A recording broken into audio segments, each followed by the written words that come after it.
Hi guys, former DUP leader and Brexit backer Arlene Foster, who now hosts the show on GB News for some reason, must not communicate very well with her producers as they invited on a man who has less than positive things to say about Brexit.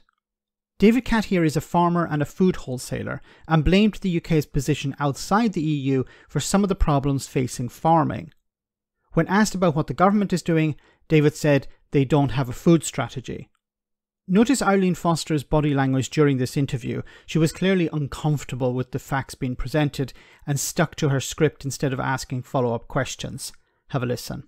David, give us an idea, for those people who don't come from a farming background and are finding it difficult to understand, why is the price of food going up so rapidly?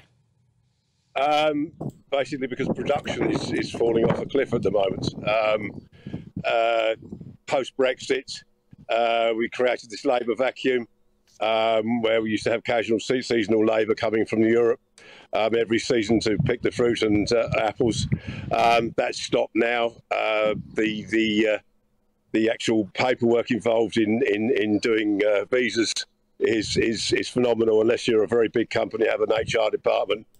Unless you're a very big company and you have a HR department. Now, even very big companies who have HR departments are struggling to get the workers they need because of the ending of freedom of movement. So if the big companies are struggling, just think for a moment what small companies are going through and farmers are going through. Farmers haven't HR departments. Farmers can't hire extra staff to complete the paperwork because if they do, they have to pass that cost on to the consumer or the supermarket, as the case may be. And supermarkets are already refusing to pay higher prices. Farmers are going through extra costs, you're going to hear in a moment. But if it comes to labour and visas, they can't afford this.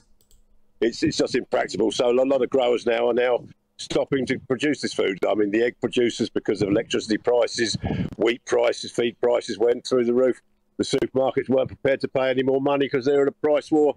And so production has just completely gone. And we're now importing most of our eggs from Poland.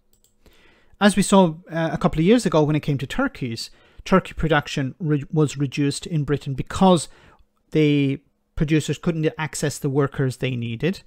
And what happened? The supermarkets needed to sell turkeys at Christmas, so they imported them from Germany and Poland.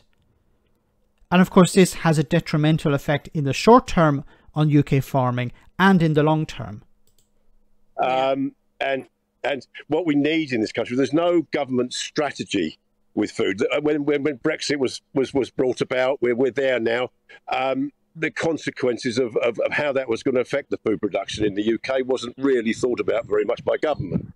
And we need a government now that wants to dig for Britain style of a basis, because at the moment, fruit growers are grubbing apples because of the problems. They're planting vineyards up that they can mechanically harvest. Vegetable growers are cutting back on the acreage. Potatoes are a case in point very currently that the acreage was dropping and is dropping again for next year.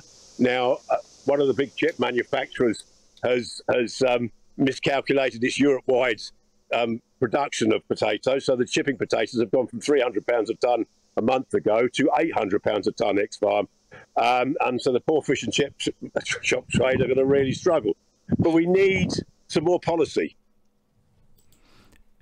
What is the policy at the moment? The policy is don't mention Brexit. The policy is blame Putin, blame the war in Ukraine, blame global factors. Don't actually deal with the elephant in the room. That's the policy, it seems. Yeah, and I was listening to Therese Coffey on the Camilla Tominey show earlier on. I don't know whether you heard her. She was talking about fairness in the supply chain and the need for everybody to be able to have that equity.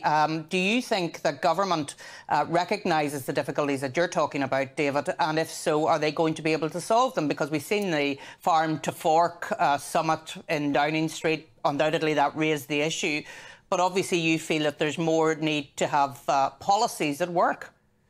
Absolutely, because within the EU there was the CAP, so there was a food supply policy. Because this is difficult for Foster to hear because, as he said, when we're in the EU, there was a policy. What is the policy in Britain at the moment?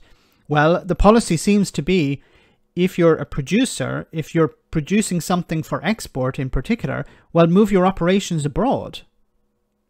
We saw it at the beginning of Brexit, where the Department of International Trade was advising companies in Britain to get round the problems of being outside the single market. What was the solution? Move some of your operations to Europe, to the Netherlands, to Ireland. That was the solution. To reduce your operations in Britain. And I imagine this is the same policy they have for farming. Well, just reduce your farming, reduce the production of products, produce, cattle, fruit and vegetables. Don't worry, the rest will be imported. They created a guaranteed supply at a known cost. That's what that did in fact. But where we are now,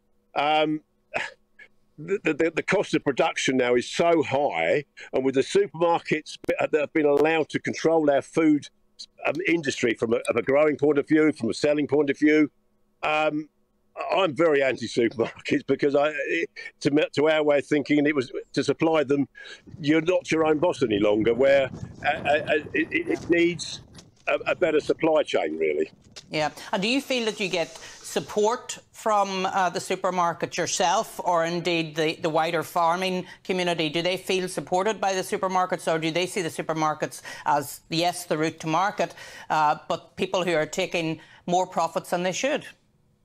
It's basically a monopoly. They've got a cartel running between them, and they control and dictate the prices. I mean, the cost of production bears no resemblance to the price they pay back to the farmers.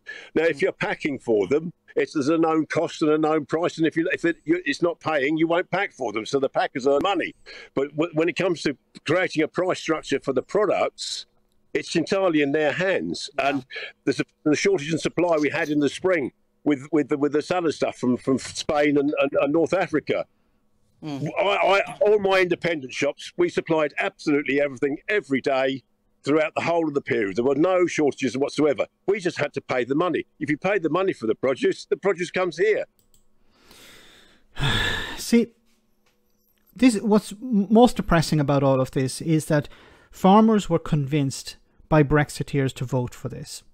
They were told back in 2016, George Eustace, a former member of UKIP, I don't know if he was government minister at the time, but another Tory Brexiteer, Jacob Rees-Mogg, Nigel Farage, Boris Johnson, all of these Brexiteers were convincing the public and convincing farmers in particular that everything will be better. They were telling farmers, you'll be able to export as before. The European Union is not going to cut us off. They need us more than we need them. They were telling farmers that everything would be the same, but better. And how would it be better? Well, we would be able to remove all of these restrictions that you're currently under. So this European Union red tape would be removed because of Brexit. They were lied to. And now they're suffering the consequences of that. Now, fortunately, the silver lining perhaps is that farmers are turning on the Tories, turning on Brexiteers, saying we're not going to support you at the next general election. So there is a shift taking place within the voting bloc that is farmers. But unfortunately for the farmers, it's coming too late. The British government don't seem to care about food production in Britain. It's much more convenient just to let goods be imported from abroad from the EU. It's cheaper for the supermarkets. The supermarkets are only concerned with price, not so much about whether something is produced in Britain or not. There are some policies, there are some attempts to sell British produce, but when it comes to low cost, it's cheaper just to bring it in from abroad.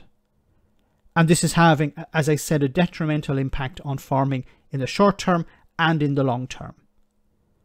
Let me know in the comment section, guys, what you think. As always, your comments are greatly appreciated. Thanks a lot.